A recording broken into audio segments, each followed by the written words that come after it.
Hello and welcome to this Learning to Solder tutorial. I'm going to start off by getting a soldering iron.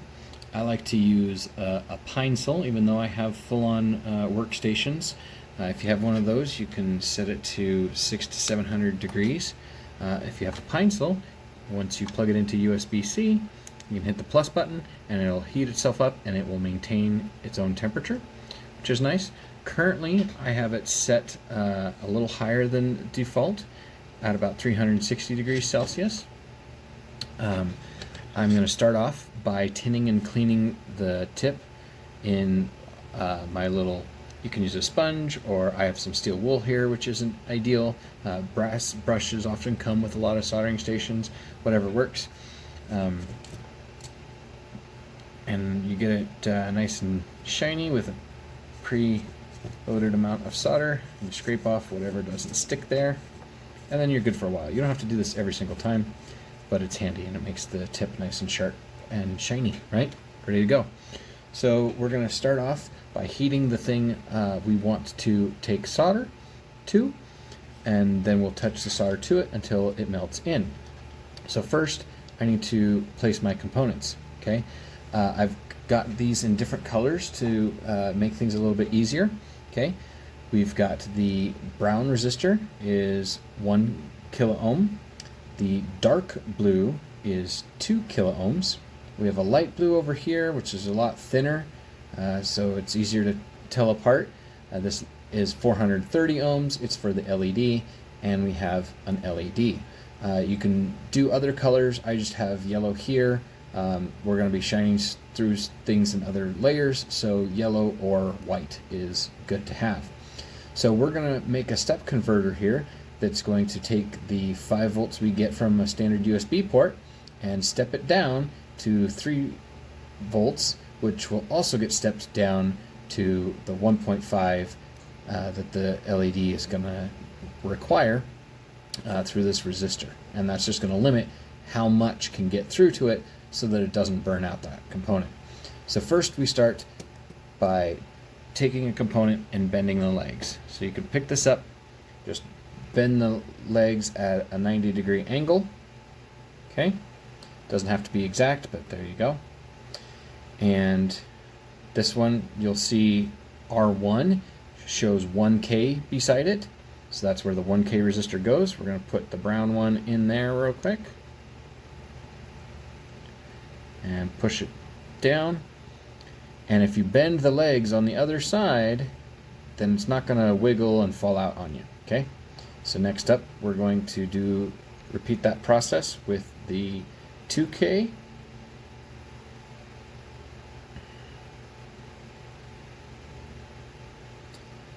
And we shove the little legs through there.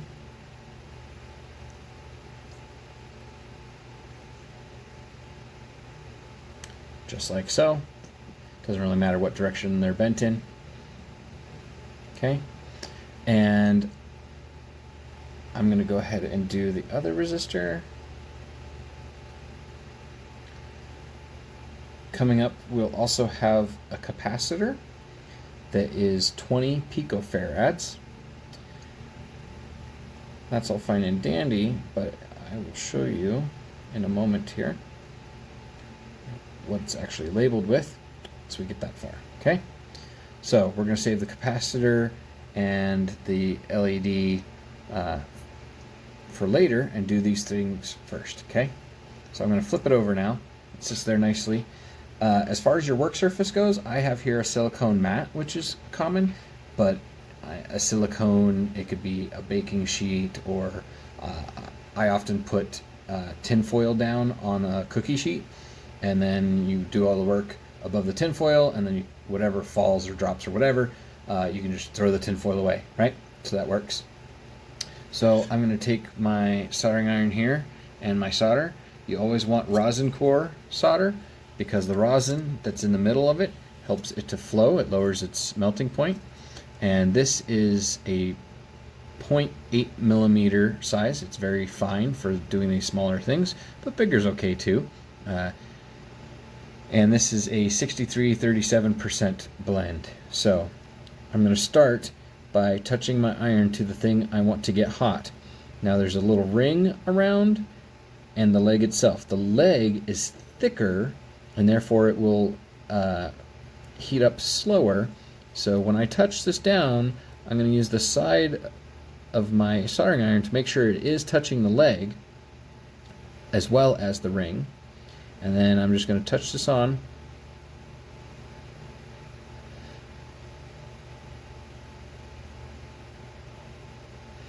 And I kind of wait to see it go down into the hole to know that it's fully flowing properly.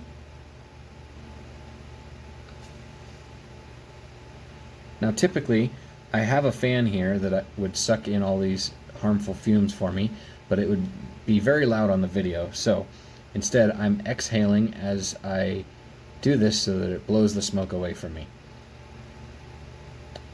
Touch that there real quick. Breathe in and then breathe out.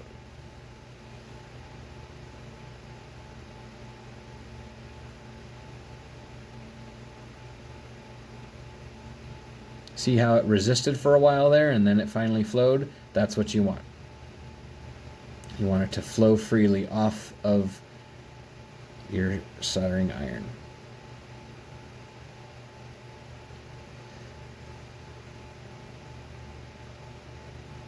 Almost like it's drinking it up.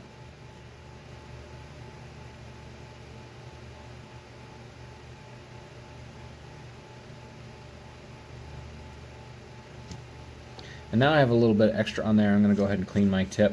You don't have to do it every time, but you know, after a couple of uses, anything that's extra on there, you can scrape it off. Okay. Now these legs on the 430 are a lot smaller, so yeah, see, it drank it up a whole lot faster. I didn't have to wait nearly as long. Okay. You can see there's a URL printed on the board here where all the self-help materials will be available on GitHub, as well as the source files for this. So if you wanted to make one with your own twist on it, you could do so. Okay, so that's all done. I can hang up my iron in a safe place. And one reason I did these first is we're going to reuse one of the legs. Okay, so we're not going to use this skinny resistor in the middle. We're going to cut those legs off. We don't need those anymore. They're just garbage. These things can really fling when you cut them, so either be holding them or covering them up because they can shoot very far distances. Make sure you're wearing eye protection and all that good stuff. Okay? Alright, so now we have these bigger legs. I need a little piece of wire, so I'm going to reuse one of these, and I'm going to clip it off, and I'm going to save that for a moment. Okay? I only need one. I'm going to go ahead and remove the others with my flush cut. You can cut them with any wire cutters, but having a pair of flush cut cutters is really handy for doing work on circuits. Okay? So what we're going to do with this is we're going to bend it into a U shape. Okay? Just like that. And what that's going to create for us is a ground loop, which is super handy if you're ever testing stuff and putting a multimeter on here. You will have a place where you know you can find a good ground connection. Okay?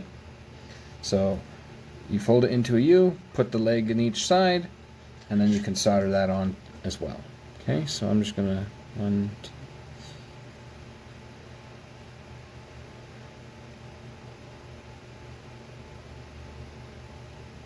one side and then the other.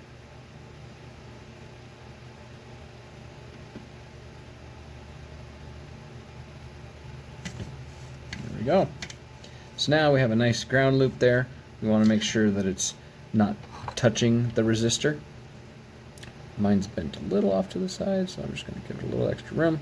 There we go. Alright.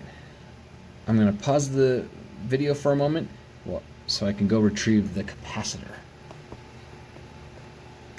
And I'm back. You will see we've got this capacitor is labeled 200. So that's 20 picofarads. And its value is not super critical. It just helps to eliminate noise and feedback and fluctuations. So I put that through and I bent the legs just like with the resistors. Now the LED is important. You'll see there is a long leg and a short leg. Okay, the short leg is also on the flat side of the LED. So the LED is mostly round, but slightly flat on this one side where the short leg is. If you look here on the board, the symbol also has a flat side. Okay, so we're going to make sure that the short leg, flat side of the LED goes through. Okay, so we've got a flat over here, the short leg coming out. Okay, that's what we want. Go ahead and put it all the way through, and then we'll just bend the legs like we did with the resistors. And I find it's helpful to hold it down as you do this, otherwise it'll try and come back at you, and we don't want that. We want it to be all the way down on the board so we can fit stuff over the top of it. Okay, so now that we have that, we're gonna hold this on the leg.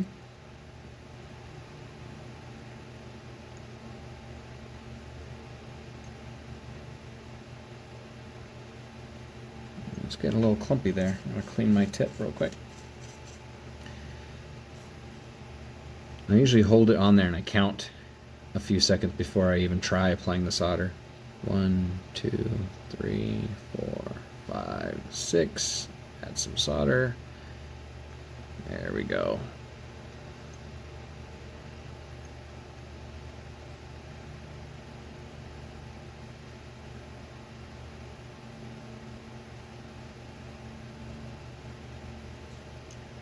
See, glassy smooth. See how this one's kind of a little clumpy? Okay? Sometimes that can indicate a poor connection. Okay? So I'm going to hold this on there. And you can remove that. You can add a little more solder. Sometimes you add too much, and then you can remove it in a couple different ways. But I'm not going to get into that in today's video. Okay? So, now that we have those components on, we can clip off the legs, starting with the coolest components first. There we go. And like so. And this guy. And that guy. And that's everything for level 1 of the Learn2Solder kit. Okay?